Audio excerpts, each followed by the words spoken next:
Gujarat number 1 engineering university, Sankalchand Patel university.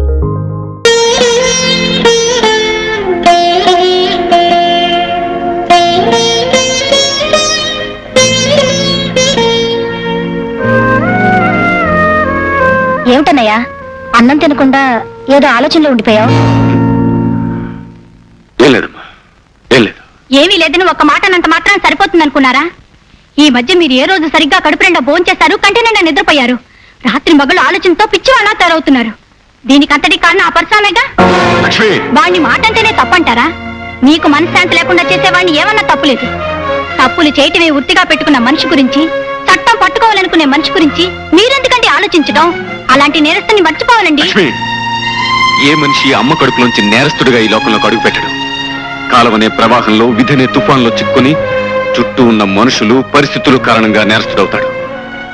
పాపం పరశురాం కూడా అలాంటి దురదృష్టం. పరశురాం నేరస్తుని అరెస్ట్ చేసి బహుమానాలు, బంగారు పథకాలు పొందిన మీరు నేరస్తుని వెనకేసుకొస్తారెందుకు? ప్రతి క్షణం అతనే తలుచుకుంటారెందుకు? లక్ష్మి, ఈ విజయ్ జీవితంలో అనుక్షణం పరశురాం పేరే తలుచుకుని తీరతాడు, తలుచుకుని తీరాలి.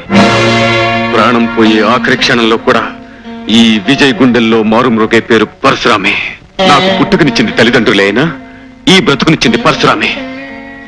నేను చదువుకునే రోజుల్లో తను చెమటోడ్చి సంపాదించిన డబ్బుతో ఫీజు కట్టి నన్ను పరీక్షలకు పంపేవాడు.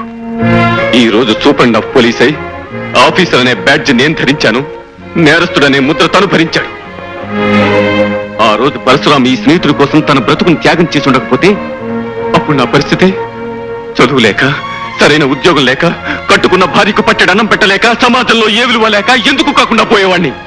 ఈ రోజు నేను చేస్తున్న ఉద్యోగం, అనుభవిస్తున్న ఐశ్వర్యం, ఉంటున్న ఇల్లు, తింటున్న తిండి అన్ని ఆ పరశురాం త్యాగానికి ఫలితం లక్ష్మి. అందుకే చేతులెత్తి ప్రార్థిస్తున్నాను, పొరపాటు కూడా నా పరశురాం గురించి ఒక్క మాట కూడా అనొద్దు ప్లీజ్.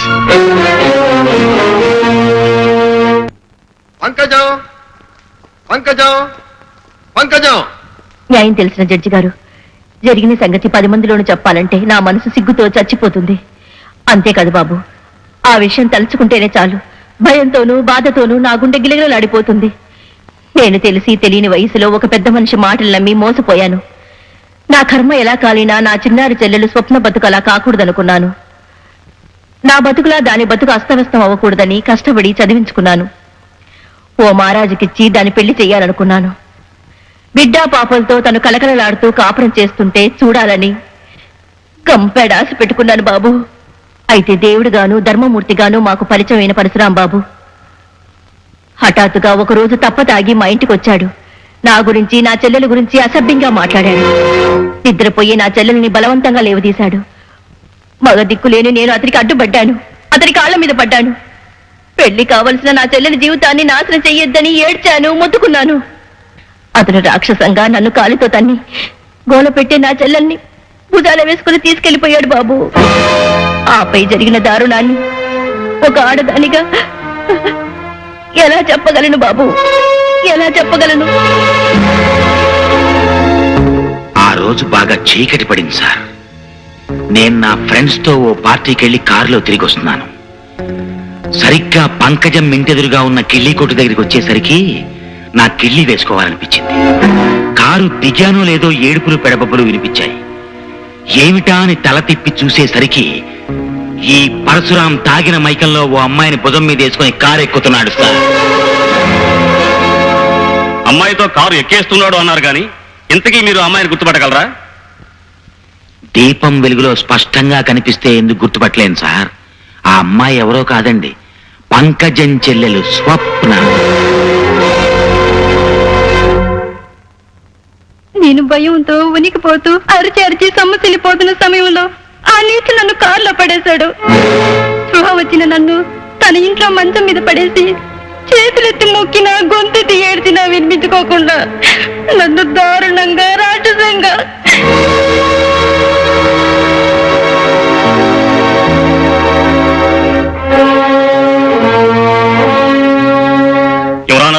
ఈ విషయమే మిగిలిన సాక్షులు కూడా హాజరుపరచవలసిందిగా కోర్టు వారిని కోరుతున్నాను. Yes, proceed.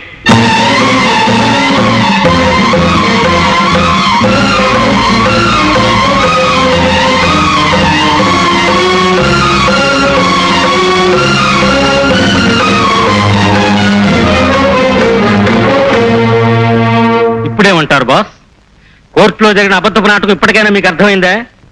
లంచాలకు మనుషులు అమ్ముడుపోయారు, డబ్బుతో చట్టం నోరు కట్టేయబడింది, అబద్ధాలు న్యాయస్థానం శ్రద్ధగా వింటోంది. కేశవ, తప్పుడు సాక్ష్యాలకి, అబద్ధపు ఫిర్యాదులకి, అన్యాయపు ఆరోపణలకి నేనేం భయపడను. చివరికి న్యాయమే గెలుస్తుంది. ఎందుకో తెలుసా? విజయ్ నా తరఫున నిలబడతాడు కనుక అని మీరు అపోహపడుతున్నారు బాస్. ఆ కాక్షి బట్టల పెద్ద మనిషి కూడా కరెన్సీకి అమ్ముడుపోయాడు. కేశవ, అవును బాస్, మీకు ప్రాణం పెట్టే మనిషి అయితే ఆ విజయ్ మీ ప్రాణాలు రక్షించడానికి ఎందుకు ప్రయత్నించలేదు? మీ నిర్దోషం నిరూపించడానికి ఒక్క సాక్ష్యమైనా ఎందుకు సంపాదించలేదు? ఆ విషయం అడగాలైనా పెద్ద మనిషిని కలవడానికి వెళ్తే కలుసుకోకుండా పొమ్మని ఎందుకు కబురు చేశాడు? కనిపించినప్పుడు మాట్లాడబోతే సూటిగా నా కళ్ళల్లో చూడకుండా మొహాన్ని ఎందుకు తోడు చేసుకున్నాడు? బాస్, గుండెల నిండా అన్యాయం నిండున్న మనిషే కళ్ళల్లోకి చూడలేడు. తప్పు చేసిన మనిషే మొహం చాటేసి తప్పుకుంటాడు. అలాంటి మనిషికి స్నేహం అంటే విలువ ఉండదు, స్నేహితుడంటే లెక్క ఉండదు. కేశవ, నువ్వు చెప్పేది నిజమా? మీ అన్నం తిని బ్రతికే మనిషిని మీతో అబద్ధం చెప్పదు.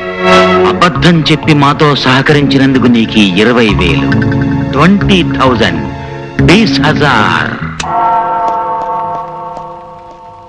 స్వప్న చెప్పిన విషయాలను నిజం అని నిరూపించిన సాక్షుల సాక్ష్యాన్ని బట్టి, ఆధారాలను బట్టి, డాక్టర్ రిపోర్టు బట్టి దోషి పరశురాం స్వప్నను బలాత్కరించి పాడు చేసినట్టుగా నిర్ధారణ అయింది. ఆమె ఇష్టాయిష్టాలకు వ్యతిరేకంగా ఆమె శీలాన్ని దోచుకున్న ముద్దాయి పరశురాంకి కోర్టు వారు ఐపీసీ 376 సెక్షన్ ప్రకారం 3 సంవత్సరముల కఠిన కారాగార శిక్ష విధించడమైనది.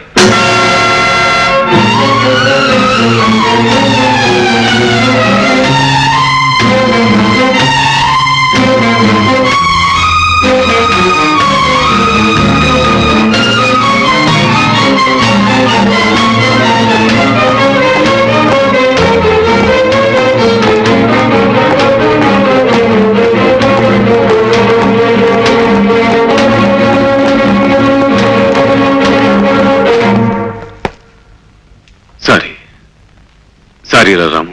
స్నేహాన్ని వెన్నుపోటు పొడిచి సారీ చెప్పడం ఎందుకు? రాము, అలా మాట్లాడుకో. ఇలా జరుగుతుందని నేను ఊహించలేదు. నేను ఊహించలేదు, కానీ జరగాల్సింది జరిగింది. ఈ లోకంలో కత్తి కంటే పదునైంది డబ్బు. నల్లగౌన్లు వేసుకున్న పెద్ద మనుషులు ఆ పదునైన ఆయుధంతో సత్యాన్ని, న్యాయాన్ని ఇక్కడ హత్యగావించడం మామూలు ఇన్స్పెక్టర్. కాకపోతే ఈ రోజు ఒక నమ్మిన మనిషి చేతుల మీదుగా స్నేహం కూడా ఇక్కడ కూనియంది ఇన్స్పెక్టర్. రాము, నువ్వు నన్ను అపార్థం చేసుకుంటున్నావు. కాదు, ఇప్పుడే నిన్ను సరిగ్గా అర్థం చేసుకున్నాను. నిన్ను నా ప్రాణానికి ప్రాణంగా భావించి నీ భవిష్యత్తు బ్రతుకు బాగుండాలని తాపత్రయపడే ఆప్తుణ్ణి, నాకు అన్యాయం చేసే కాకి బట్టలు వేసుకున్న కుట్టిన మనస్తత్వం ఉన్న ఆఫీసర్ నువ్వని అర్థమైంది విజయ్, అర్థమైంది. పొరపాటు పడుతున్నా రాము, నిజంగా నిన్ను రక్షించుకోవాలని ప్రయత్నించాను. నిప్పులాంటి పరశురాం తప్పు చేశాడని జైలుకి పంపించి 10 మంది చేత సభాష్ అనిపించుకోవాలని తాపత్రయపడ్డావు. అబద్ధపు కేసు బనాయించావు, తప్పుడు సాక్ష్యాలు చెప్పించావు, మోసం చేసి నన్ను దోషిని చేశావు.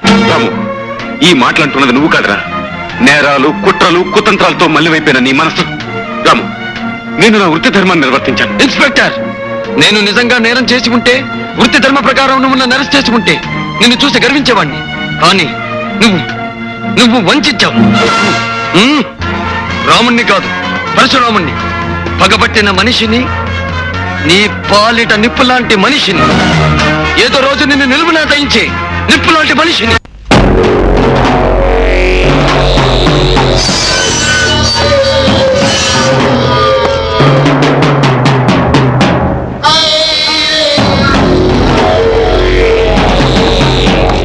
Good morning boss, welcome.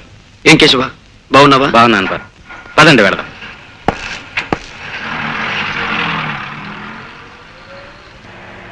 Keshava boss, నా కోరిక ప్రకారం నేను సంపాదించిన ఆస్తిపాస్తులన్నీ పేదవాళ్ళకి అందజేసావుగా? చేశాను బాస్. మీరు చెప్పినట్లే మీ ఇల్లు, వాకిలి సమస్తం పేదవాళ్ళకు మీ పేరును దానం చేశాను. ఇప్పుడు నాకు లక్ష్యాలతో పని లేదు కేశవ, ఉన్న లక్ష్యం ఒక్కటే. కానీ బాస్, ఇప్పుడు మీరు ఏదైనా హోటల్కి పెడదాం పద. కేశవ, ఒకప్పటి నా ఆప్తమిత్రుడు, ఆ తర్వాత నా బద్ధ శత్రువైన విజయ్ ప్రమోషన్తో ఎస్పీ పొజిషన్కి వచ్చాడు కదూ? అవును బాస్. అతని ప్రాణానికి ప్రాణంగా చూసుకునే ఒక్క చెల్లెలుండాలి. ఆమె పెళ్ళై వెళ్ళిపోయిందా? లేదు బాస్, చదువు పూర్తయింది, ప్రస్తుతం ఖాళీగానే ఉంటుంది. వేటాడవలసిన మేక పిల్లని పులి ఒక్కసారి కళ్ళారా చూడాలి. ఆ అమ్మాయిని నేను చూసి తీరాలి. చూడు మేడం, రెడ్ రోసెస్ తో కట్టి ఉన్న పెద్ద ఫ్లవర్ బొకే ఒకటి కావాలి. రేట్ ఎంతైనా పర్వాలేదు, కానీ బ్రహ్మాండంగా ఉండాలి. ఓ సారీ మేడం, అలాంటి బుకే ఒకటి ఉంటే ఇప్పుడే ఎవరో వచ్చి తీసుకువెళ్లారు. మై గాడ్, మా అన్నయ్యకి ఇష్టమని రోజా ఫ్లవర్ బుకే తీసుకెళ్దాం అనుకుంటే లేకపోవడమా? డామిట్. వేరే ఎక్కడైనా దొరుకుతుందంటావా? ఈ రోజు మార్కెట్ కి రోజా పూలు వచ్చిందే తక్కువ, మీకెక్కడా దొరకవు. ఓకే, ఇప్పుడేం చేయను? ఆ బొకే ఇచ్చేయి. అదిగో అమ్మాయి, విజయ్ చెల్లెలు ఆశ.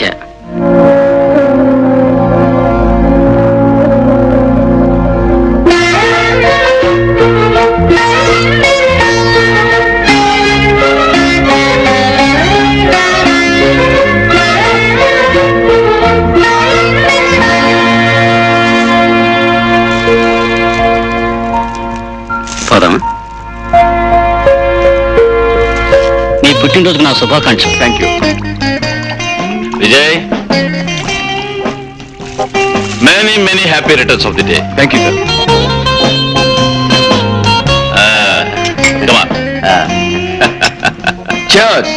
అదేంటి జడ్జి గారు, కోర్టులో ఆర్డర్ ఆర్డర్ అన్నంత ఉత్సాహంగా చేయర్స్ అనేస్తున్నారు. మన విజయ్ ఇంకా బర్త్డే కేక్ కట్ చేయలేదు. ఎక్స్క్యూజ్ మీ, నేను కేక్ కట్ చేయడం కోసం జడ్జి గారిని విస్కీ వాయిదా వేయమని ఐపీసీ అదేదో సెక్షన్ ప్రకారం అన్యాయం అవుతుంది. మీరు కానివ్వండి. Okay, cheers. లక్ష్మి, ఏంటండి? ఆశ ఎక్కడ? బజార్కి వెళ్ళింది. ఈ పాటికి వస్తూ ఉండాలి.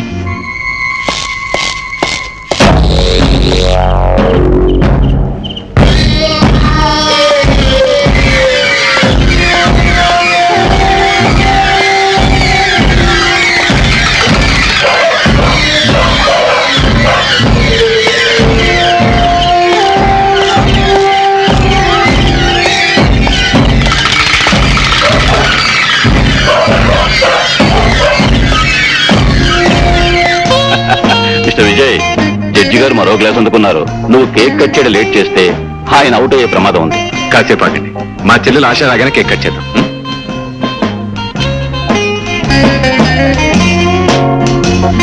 హలో ఆశ. Hi uncle. ఏమిటమ్మా, ఏమిటి ఆలస్యం? బొకే కోసం వెళ్ళాను అంకుల్. అలాగా, వచ్చేసింది. అన్నయ్య, happy birthday to you. Thank you very very much. అన్నయ్య, ఒక మాట. ఏంటమ్మా అది, చెప్పు. ఫ్లవర్ షాప్ లోంచి బయటకు వచ్చినప్పటి నుంచి ఒక అతను నన్ను అనుసరించాడు. ఎవరా అతను? ఎవరా వదినా? నేను ఫ్లవర్ షాప్ లోంచి బయటికి రాగానే రోడ్లో నుంచున్న అతను నన్ను విచిత్రంగా చూశాడు. ఆ క్షణం నుంచి నన్ను వదలకుండా నా వెనకాలే రావడం మొదలు పెట్టాడు. నా కాళ్ళు చేతులు వణికిపోయాయి అనుకో. గోల్డ్ మెడల్ పొందిన పోలీస్ ఆఫీసర్ చెల్లెలు పోయింది ఎవరో వెంట పెడితే నువ్వు భయపడ్డావేంటమ్మా? నీ పిరికితనం గురించి మా డిపార్ట్మెంట్ తెలిసిననుకో, గవర్నమెంట్ నాకు రావాల్సిన గోల్డ్ మెడల్ ఆపేస్తుంది. అయ్యా, ఎవరో మీ స్నేహితుడు ఇది మీకు ఇమ్మన్నారయ్యా. బ్యూటిఫుల్, నాకు ఇష్టమైన రోజెస్ బొకే. వాక్యమంట, ఈ బుక్కే మీద పేరు లేదే. మిస్టర్ విజయ్, గతంలో కూడా నీ బర్త్డేకి ఇలాంటి బుక్కే వచ్చింది కదూ? కనకరావు, అయ్యా, ఈ బొకే నీకు ఎవరు ఇచ్చారు? ఎవరో గడ్డవాయన వచ్చి ఇచ్చారండి. ఎప్పుడు ఇచ్చారు? ఇప్పుడేనండి. Excuse me.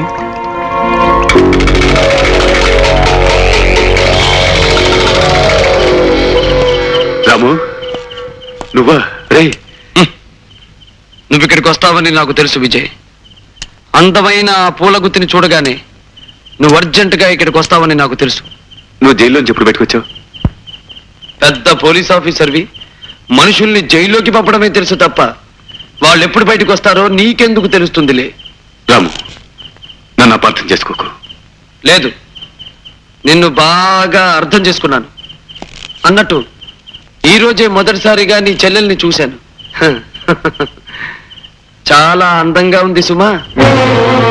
రాము, అలాంటి చక్కని చుక్క నాలాంటి మగాడి కారణంగా చిక్కుల్లో ఇరుకోవచ్చు. జాగ్రత్త.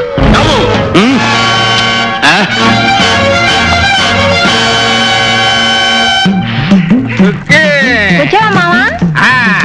ఇక దోశ ఎట్టవే, చాలా ఆకలేస్తుంది. తానే ఇప్పుడే ఎట్టాను, కాసేపు ఆగు. సరే, నువ్వు దోశ ఎట్టేదా కానీ నీతో సరసంగా ఆడుకుంటాను. ఊరుకో మావా, ఎవరినో చూస్తారు. కట్టుకోబోయేవాడు ఎవరు చూస్తే మనకేటే నా చిరక్క. రౌడీ తీరుగా అత్తన్న అలాగే ఉండి నా చుక్కమ్మ పక్కన చేరి దాని దోశ అప్పనంగా మింగేస్తావురా.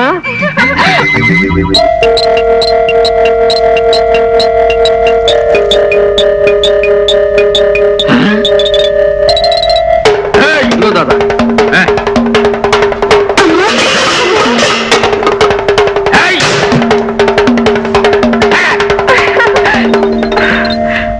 మావా నీకు ఈ ఆశలో పూన పోతుంది అనుకుంటా.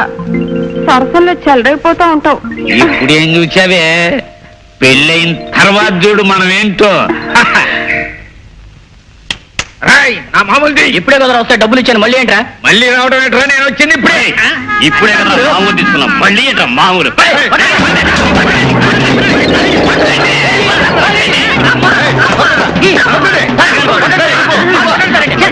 ఆరాలుడా అత్తగారింటికి.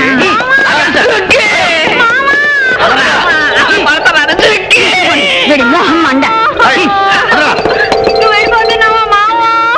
నా దోశలు తినేది ఎవరు మావా? నా మెళ్ళ తాళి కట్టేది ఎవరు మావా? వదులు మామ, వదులు వదిలే వదిలే. ఆడు నకిలీ, మనము అసలు.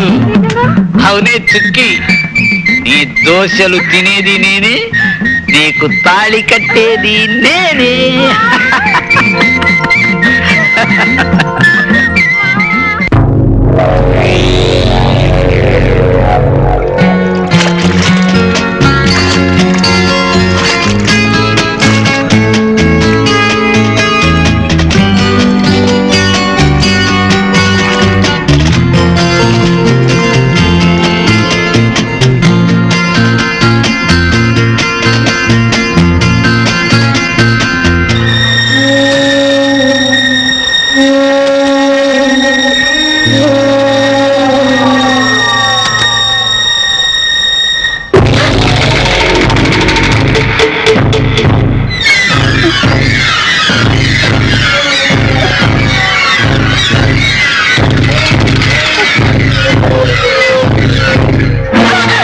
అబ్బా, ఆడపిల్లని పట్టుకోవడం ఎలాగైనా?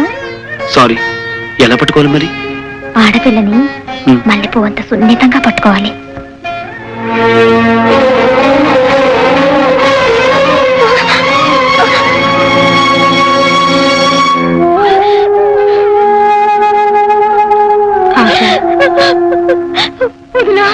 ఊరుకోమ్మా, ఏడోకు. వదినా, అతను నన్ను చంపేస్తాడు. వదినా, చంపేస్తాడు. ఎవరు నిన్నేం చేయరు. నేను మీ అన్నయ్య ఉన్నాక నీకేం భయం లేదు. ఊరుకోమ్మా. వదినా,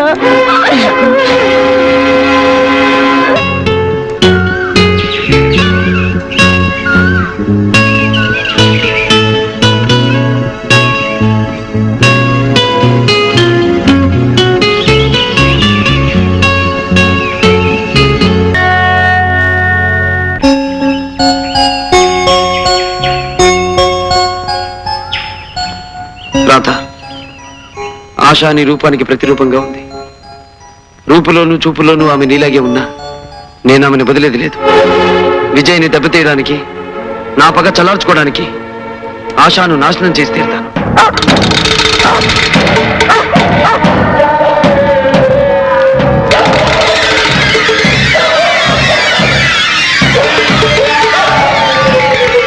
ఏమండి, ఈ రోజు నుంచి ఆశాని వేయి కళతో కాపాడుకోవాలండి.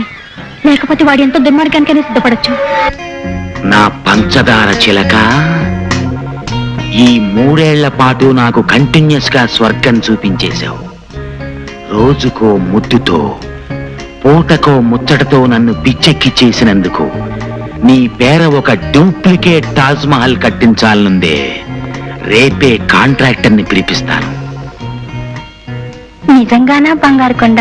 నిజమేనే నా మిఠాయి ఉండా.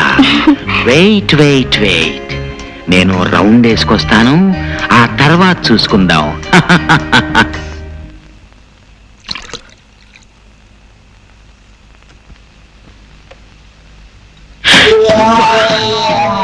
నువ్వు భుజంగరావు, లక్షలు పోసి పంకజాన్ని కొనేసి కోర్టులో అబద్ధపు సాక్ష్యాన్ని చెప్పించి నువ్వు నన్ను జైలుకి పంపించావని నాకు తెలుసు.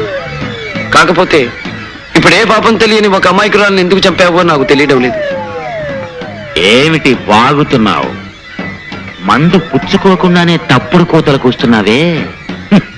నేనెవరిని చంపలేదు. తెలియనట్టు మాట్లాడుతున్నావే. చంపితే కదా తెలిసేది, నేనెవరిని చంపలేదు.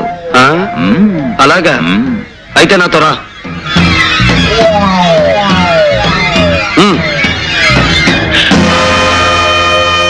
అదిగో ఆమెను హత్య చేయలేదంటావా?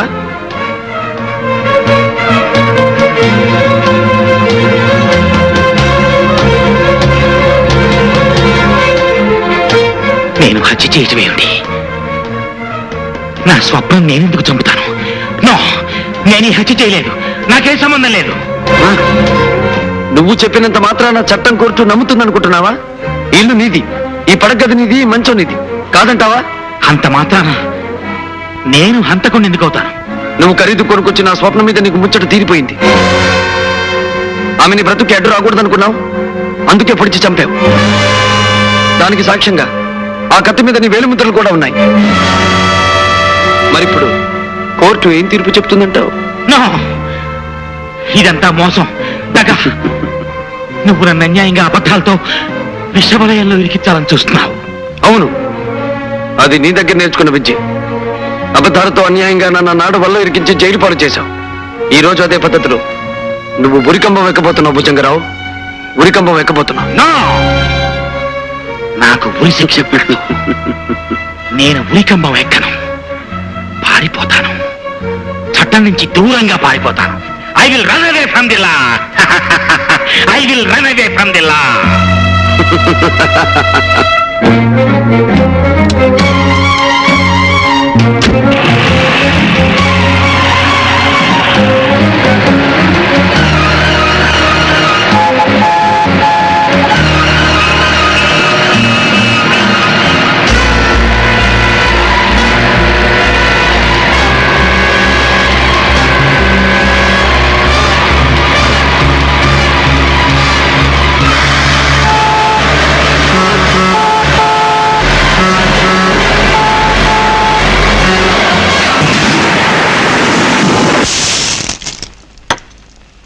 ఈ భుజంగరావు యాక్సిడెంట్ విషయంలో సందేహపడ్డం అనవసరం మిస్టర్ విజయ్.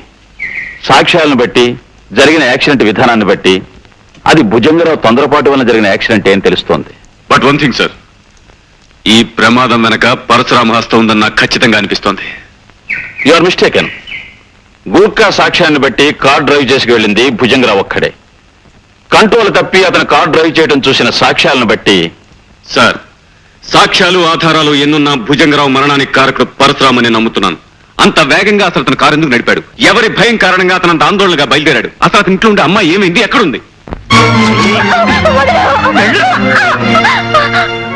మూడో గంట వాడికి తెలియకుండా మా బాస్ నుండి మరో ఊరు పంపించామన్నారు. ఆ ఏర్పాట్లు పూర్తయ్యే వరకు నువ్వు ఇక్కడే ఉండు.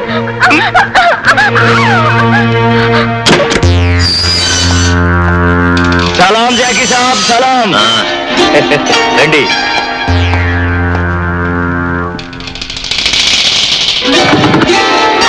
నీ అమ్మ చెమ్మ చెక్క.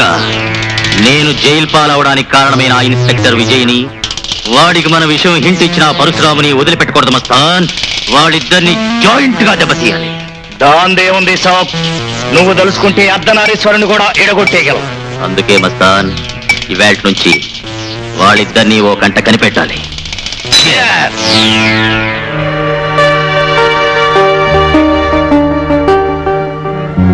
జైలు నుంచి బయటికి రాగానే సాక్ష్యం లేని విధంగా భుజంగరావు చావు కారకుడయ్యాడు పరశురాం. నా ఊహ నిజమైతే ఇక అతని తర్వాత లక్ష్యం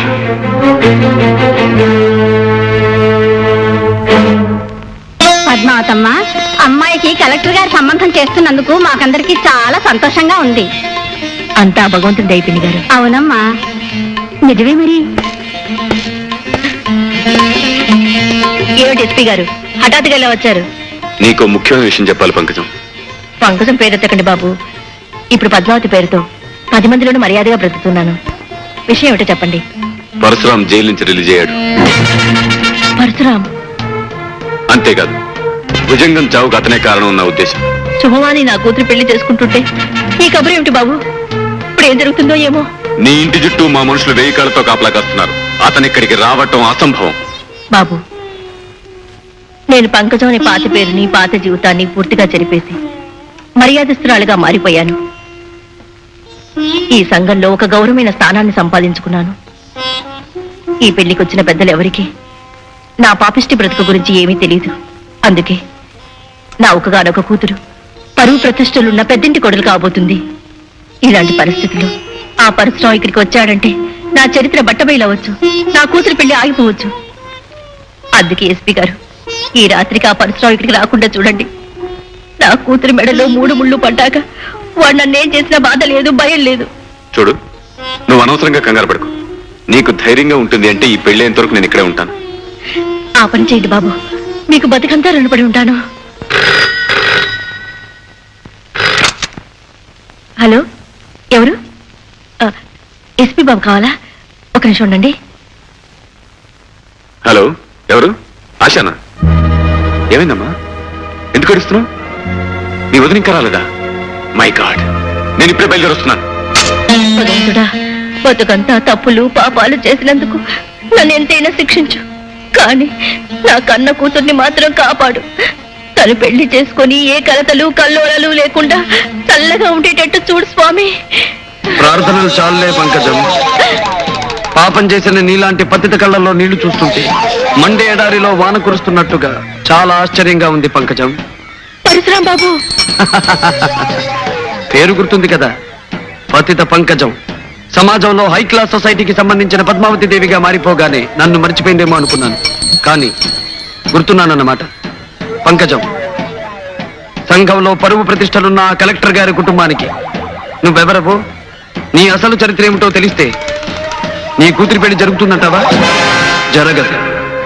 ఆపై నీ కూతురి జీవితం సవ్యంగా ఉంటుందంటావా? ఉండదు. నేను పొగడతలతో ముంచెత్తి నీ సమాజం ఊరుకుంటుందంటావా? బాబు, మీకు దండం పెడతాను. నా కూతురు అమాయకురాలు, అది ఏ పాపం తెలియని పిల్ల. దాని బ్రతికి అన్యాయం చేయొద్దు బాబు. ఎంత గొప్పగా నటిస్తున్నావు. అవునులే, నటించడం, మనుషుల్ని నమ్మించడం నీ పుట్టుకలోనే ఉంది. ఇలా నటించి ఆ రోజు కోర్టులో నా మీద నింద మోపావు. ఆడదానిపై ఉండి రాతిగుండితో రాక్షసిలాగా డబ్బు కాశపడి ఒక నిర్దోషిని జైలు పాలు చేశావు. కటకటాల వెనక్కి వెళ్ళిన నా కథ ముగిసిపోయింది అనుకున్నావు. కానీ మళ్ళీ ఇలా పగపట్టిన పాములా ఈ పరశురాం వస్తాడని అనుకోలేదు. అవునా? బాబు, నువ్వేం చెప్తే అది చేస్తాను. అవసరమైతే నా కూతురు పెళ్లి తిరిగిన మరుక్షణం కోర్టులో నిలబడి ఆ రోజు నేను చెప్పింది అబద్ధమని, డబ్బు కోసం నిన్ను దోషం చేశానని ఒప్పుకుంటాను బాబు. అక్కర్లేదు పంకజం, అక్కర్లేదు. ఆనాటి నీ అబద్ధం కారణంగా నేను అనుభవించిన 3 ఏళ్ల జైలు శిక్ష మాసిపోతు. నా బ్రతుకులో వృధాగా 3 ఏళ్లు పోగొట్టుకున్నట్టే ఈ రోజు నీ కూతురు 3 ముళ్ళు పోగొట్టుకుంటుంది. బాబు, అంత దారుణం చెయ్యొద్దు బాబు. బాబు, నా కన్నీళ్లతో నీ కాళ్ళు కడుగుతాను. నా కూతురు బ్రతుకు అన్యాయం చేయొద్దు బాబు, అన్యాయం చేయొద్దు.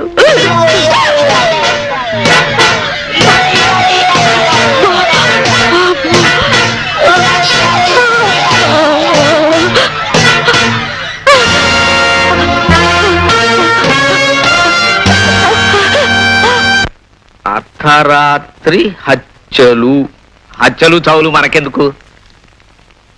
ఆమె మధుర రాత్రులు, ఇదేదో గిట్టుబాటు అయ్యేటట్టుంది.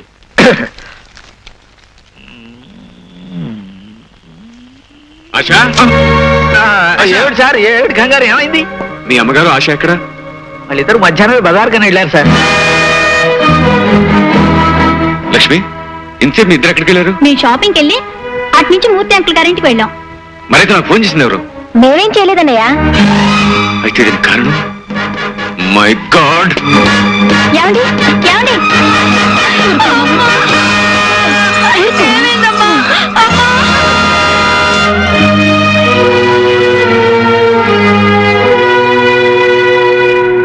చూసావా పిండి, నిక్షేపంలో ఉన్న మనిషికి హఠాత్తుగా గుండెపోటు రావడం ఏమిటి, శుభకార్యం ఆగిపోవడం ఏమిటి? అవునమ్మా, పాపం ఏమవుతుందో ఏమో.